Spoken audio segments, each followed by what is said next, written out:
தலைவர் கமேனி மறைவுக்கு இந்தியா தரப்பில் வெளியுறவுத்துறை செயலாளர் விக்ரம் மிஸ்ரி இரங்கல் தெரிவித்திருக்கிறார். கூடுதல் விவரங்களோடு இணைகிறார் நமது செய்தியாளர் சுசித்ரா. விவரங்கள்.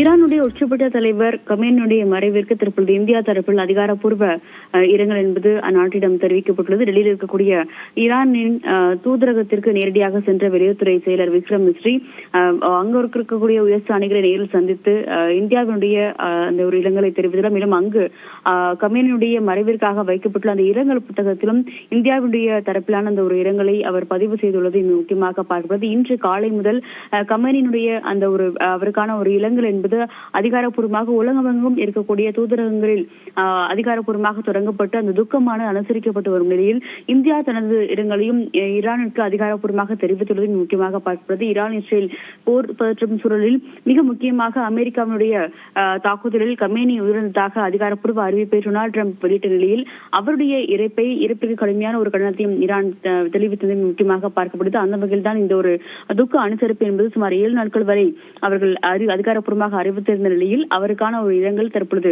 இந்தியாவில் இருக்கக்கூடிய டெல்லியில் இருக்கக்கூடிய ஈரானுடைய தூதரகத்திலும் அனுசரிக்கப்படுவது. அந்த வகையில் தான் தற்பொழுது நேரடியாக இந்தியாவுடைய வெளியுறவுத்துறை செயலர் விக்ரம் மிஸ்ரி நேரடியாக சென்று அந்த இரங்கல் புத்தகத்திலும் அவர் கையெழுத்திட்டுள்ளது தற்பொழுது பார்த்து வருகிறோம். விவரங்களை பதிவு செய்தமைக்கு நன்றி சுசித்ரா.